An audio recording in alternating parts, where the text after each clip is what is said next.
Welcome back to Theresa.is.Dead. My name is Theresa and I'm very much alive. And if you're new here, welcome. I have an awful garbage mouth where I tend to use fuck as a comma. If you're not into that or weird shit in general, beach, this is not the place for you. Feel free to exit the video here. No harm, no foul. But I'll remember our time fondly. If you want to jump straight to the overall review of the products, I'll leave a time code down below. Feel free to jump ahead. We actually have a new person starting in our office. Let's call her Jane. Jane is beautiful.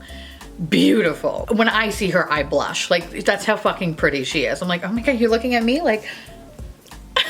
Like, that's, I literally giddy around her. She's so pretty and she's so nice. And I'm like, what are you doing here? I don't understand. Shouldn't you like be an Instagram model living on a boat somewhere? Why, what is this? And you're smart? I don't get it. How did you win the lottery? I don't know. Anyway, so me and her are actually in the pantry and we're like bullshitting over makeup because she complimented me on my makeup, which made me blush and you know, whatever. And we're talking about mascara and I was telling her about the one mascara that I've been loving lately is actually from Thrive Cosmetics. And she was telling me that she really likes Too Faced better than Sex mascara, but lately she's been finding that it hasn't been that good. So me and her were like having like this discussion or whatever, and here comes Bob. Now when Bob comes in, he literally breaks his fucking neck looking at Jane. Like, I want to be like, sir, you're gonna fucking hurt yourself. Stop it. Also, kind of creepy. You know what I mean? Like, he just literally like, if drool could come out of his mouth, it fucking would. So we have this coffee machine in our office where you have to, you know, put your cup into there, you hold the button, and then the coffee comes out. So he's standing there fumbling around with the machine, not even looking at the machine or where he's pressing. He is just staring at the new girl. With his mouth open that I'm pretty sure fucking flies are going in and out of, all right? And he's like,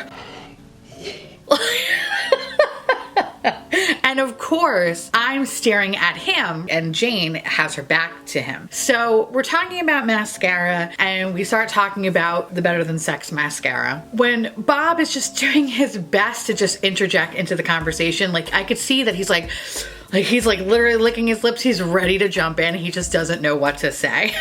So as soon as she says, yeah, the Better Than Sex mascara hasn't really been that great lately, he then goes, I agree. My girlfriend, ex-girlfriend, used to complain all about it. Toothpaste is the worst. Bob, did you say toothpaste? The worst. So Jane's looking at him and I see her nodding her head and then she slowly turns around to me and goes, which makes me start to giggle. And at this point now I could see that Bob's cup is about to overflow. So I was like, yeah, whatever, I'm not gonna be a dick and watch him spill it everywhere. So I was just like, hey Bob, your cup. Before I could even say cup, next thing you know, the hot liquid starts to ooze out onto his hand. He yelps like a dog. I don't know how the fuck he did this, but I guess he must have hit down on the machine and the cup went up in the air and went all over him. Half the coffee landed like on his belly, majority of it landed in his crotch area, and the rest of it on the floor. He then starts to fucking howl and like blood curdling screams. And you know what? Like scalding coffee is fucking painful. So I'm literally like, oh, like I feel fucking terrible watching this car crash, but at the same time, I am not breaking eye contact, okay? Anyway, he's like mid screaming. Me and Jane walk over to him. Now, pretty much the whole office is like, holy shit, what's going on? They all come into the pantry. We're just trying to like make sure he's okay. And he starts to pat the liquid down, but like he's patting it on his belly and then patting his crotch area. So his meat and potatoes obviously fully absorbed the liquid at this point. So one of the managers that came into the area was like, Bob, you know what? You should head home, take the rest of the day. Do you want us to take you down to urgent care? Bob's like trying to be very brave in front of Jane. He's like, no, I'm fine. I'll be okay. I'll be okay. Bob leaves, and I presume for the rest of the day because, you know, whatever. If that were me, I know I would fucking leave for the rest of the day. I literally spilled coffee all over myself, literally burning my genitals. I'm not gonna be working anytime soon. Lo and behold, a couple hours later, I see Bob. And Bob has a whole new outfit, and he definitely went down to a clothing store that's about a couple blocks away from our office. And the reason why I know that is because he had the tag still on all the clothes he was wearing. And I guess right now they're trying to usher out some of these summer items because the pants that he had were clearly high waters on him, which was kind of hilarious. And he kind of had like this island shirt on. It was fucking magical. Magical, I tell you. So a little bit after that or so, I see that he was at his desk and he was talking to another coworker of mine. Like one coworker was like, hey, why do you have the tag still on your clothes? and he's like, Oh, I'm gonna return it after work. I'm gonna return it after work. at the same time, he was eating a giant sandwich and a huge spot of mayonnaise hit his chest. And he just dropped the sandwich down and brushed the mayonnaise well into the shirt, getting into each and every fiber, but still adamant about returning those clothes. Anyway, that was my day. How was yours? On today's video, we're going to be talking about the new Natasha Denona Metropolis palette, which is a holiday palette, and it's this little beauty right here. But before I give you my overall thoughts, let me read you a little bit about the palette first. Metropolis Eyeshadow Palette retails for $129. A palette with 28 brand new shades and 2 new formulas of Natasha Denona's iconic professional quality pressed pigment eyeshadows in a never before seen midi size. These extraordinarily rich pressed pigment shadows deliver maximum color payoff. They're hydrating and smooth for optimum texture and comfortable all-day wear. So for $129 fucking dollars, What the fuck do you get? well, you get this beautiful palette here, which is very reminiscent to the gold palette or the, I believe it's the sunset palette, sunrise, whatever, the brown palette, not the newest one. I never remember their fucking names. The one palette that I hate. It looks very similar to that, except this definitely has more of like a vinyl feel as opposed to the other palettes that are more of like either a kind of a leather or faux leather or the hard plastic case. So you get this nice little plastic protector that actually tells you the shade names along with what kind of eyeshadow formula it is. And then when you move that shit back, here is the palette, which, you know, not gonna lie, kind of reminds me of like a patchwork quilt in a weird way because there's just a lot of shit going on here. The color story for this palette is very beautiful, and that is actually what sold me to pick up this palette when it was first initially teased. So I picked it up on launch day, and when it arrived, I'll be honest, I was a little underwhelmed. There's a lot going on in this palette in terms of the layout, and also has a lot of similar shades that makes it almost a bit monotonous in that way. But when I started to swatch the palette, I started to kind of appreciate it a little bit more. I think out of all the Natasha Denona palettes that I own, this one swatches absolutely beautifully. And that's what makes this palette very unique, is that you actually notice the textures of some of these eyeshadows as opposed to how it looks online. So there are actually quite a few different finishes in this palette. You have your M's, which are metallics. You have your CP, which is a cream to powder. You have your DC, which is a duochrome. You have your K, which is a high shine. Now, I did experience some kick up and fallout when using these eyeshadows. I noticed that for the matte shades, I actually got a little bit more kick up and pan, but less fallout on my face. However, when it came to like the darker matte colors, which I believe is their cream to powder formula, I did experience some fallout when using those eyeshadows. I would say that the metallic shades for the most part had an immense amount of fallout, especially when used with the brush. So I felt like the only time I was able to get a really good application was with my finger or a sponge tip applicator. And still then I found that the finger had the best payoff. I will note though that some of the shimmer shades, when using it with a brush and using a little bit of setting spray, I did experience a slight chemical burn on my eyelids. Nothing too painful, not like Menagerie Cosmetics, but still enough to kind of leave a slight burn, but it does dissipate after 1 to 2 minutes. I didn't really have any sort of severe allergic reaction. However, the red shade that I used, which is called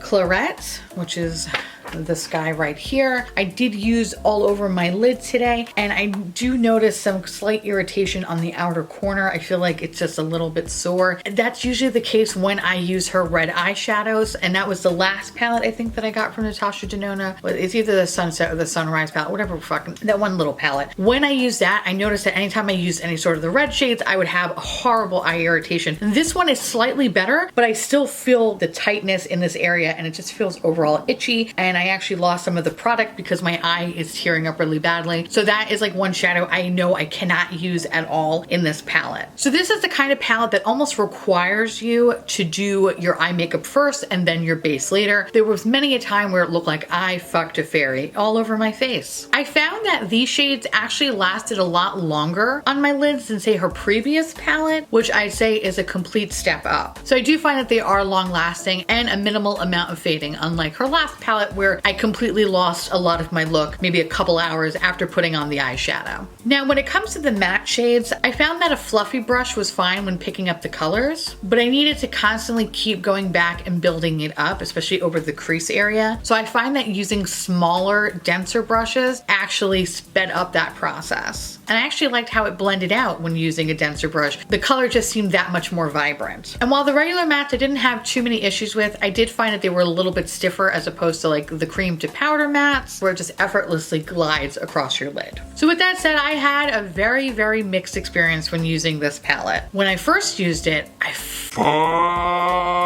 hated it. Hated it so fucking much. No matter what I did, I felt like I couldn't make a cohesive look. I was using color combinations that in my mind made sense, and had I used any other palette would make absolute sense. But with this, I felt like every look I created fell short. I found that if you use too many colors, each color dominates the whole look. And the next thing you know, it looks like one fucking color. All the work trying to make each color stand on its own is completely gone, because then it looks like some fucking monochromatic look. So, as you can imagine, I found this highly fucking infuriating. During my time with this palette, and you can easily tell that I've been playing a lot with this because it looks like shit now, I've tried a number of different looks. Some I filmed, some I didn't film, some I tried to do really fast, some I took my time with, because I wanted to figure out why I wasn't getting this palette. Because all the reviews that I have watched about this palette, everybody is literally eating this palette's ass out. You know what I mean? So I'm sitting here thinking, must be something wrong with me. There's something that I am not comprehending when using this palette. So I spoke to a handful of my colleagues here on YouTube, and I wanted to kind of pick their brain and to understand, like, how did they approach the palette? What am I missing? Did I truly get a shit palette? What the fuck is wrong with me? And I think by kind of talking about it with them, it made me kind of reset my brain and realize I have to approach this palette differently. And with that said, I had to adapt my style, my techniques, my thinking when it comes to color combinations when using this palette. Simplicity is the absolute key when using this palette. So by me being more simple in my approach, it actually made me start to appreciate the palette for what it is. Since this palette is very heavy on the neutral side, it can be a fail-safe when creating looks. But you guys know I'm not a neutral bitch, I'm a Mimi Bobek. So the colorful options in this palette are interesting, especially the dark colored match, which is something that you don't really see too often. However, these two mattes are very, very similar. Like, she could have dealt with that one. Holy shit. Yeah. One is like a touch more green while the other one is a touch more blue. She didn't need to do that. However, the pops of color in this palette for me are a bit on the boring side. There's nothing really interesting about them in my opinion. So I definitely think that this palette is very much marketed for somebody that very much loves neutrals but would love a pop of color every now and again. Like, for example, this emerald green color, kind of this blue color. Ironically enough, are very reminiscent to a blue and a green shade in a Pat McGrath palette.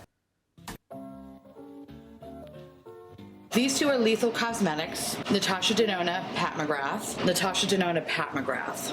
Now with that said, I think my overall issue with this palette is that it's just okay. It's not great, it's not amazing, it's not terrible, it's just okay.